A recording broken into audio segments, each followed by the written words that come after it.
Hello everyone, welcome to my channel the study essential. मेरा नाम है आनंद और इसके पहले हम लोग भूगोल की एमसीक्यू कर रहे हैं जिसमें भारत के दर्रों को हम लोगों ने विस्तृत तरीके से पढ़ा था।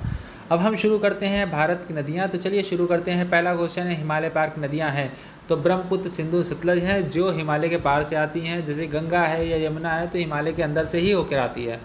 अगला क्वेश्चन है निम्नलिखित नदियों की लंबाई का अवरोही क्रम कौन सा है, मतलब अवरोही क्रम घटता हुआ। तो सबसे बड़ी ब्रह्मपुत्र है, फिर गंगा है, फिर गोदावरी है, फिर नर्मदा है। 1 नंबर का सीक्वेंस है, यहाँ पे देखिए सब लिखा हुआ है डिटेल में। इसका स्क्रीनशॉट लीजिए, याद करिए और उसे लिख लीजिए। अगला क्वेश्चन है भारत की सबसे लंबी नदी कौन सी है। तो इस प्रश्न का उत्तर है गंगा, ये सबसे लंबी है। इस नदी की सहायक नदी बांग्लादेश में पद्मा के नाम जाना है। तो इस प्रश्न का उत्तर है गंगा। गंगा की सहायक नदियाँ बांग्लादेश में पद्मा के नाम जाना जाती है। गंगा और ब्रह्मपुत्र की संयुक्त जलधारा किस नाम से जानी जा सकती है। तो इस प्रश्न में उत्तर है मेघना, ये बांग्लादेश में मेघना के नाम से जाना जाती है, सुंदरबन का डेल्टा बनाती है।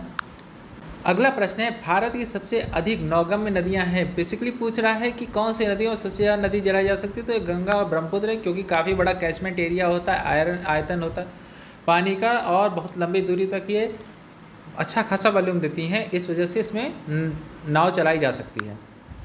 अगला प्रश्न है निम्नलिखित में से कौन सी नदी सीधे गंगा में आकर मिलती है। तो इस प्रश्न का उत्तर है सोन। सोन सीधे आके मिलती है। जैसे चंबल होगी, बेतवा, केन होगी, ये यमुना में आके मिल जाएंगी या किसी और नदी के थ्रू इसमें आके मिलती हैं, तो डायरेक्टली आके नहीं मिलती हैं। अगला क्वेश्चन है सुंदरबन का डेल्टा कौन सी नदी में बनता है। तो ये गंगा ब्रह्मपुत्र पे बनता है।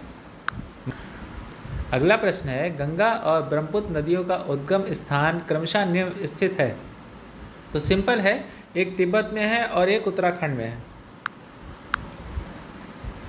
अगला प्रश्न है निम्नलिखित में से कौन सी नदी का उद्गम भारत में नहीं है। तो ब्रह्मपुत्र का तिब्बत में होता है। तो इस तरीके से यहाँ पे देखिए, इस तरीके से हमने 10 क्वेश्चन किए हैं। जल्दी जल्दी से इसको यहाँ पे देख लीजिए। साथ में हमने इसके एक्सप्लेनेशन को भी बताया है। अगर आपको वीडियो अच्छी लगी तो लाइक करें, चैनल को शेयर और सब्सक्राइब करना बिल्कुल ना भूलिए। Thank you, good night, bye bye.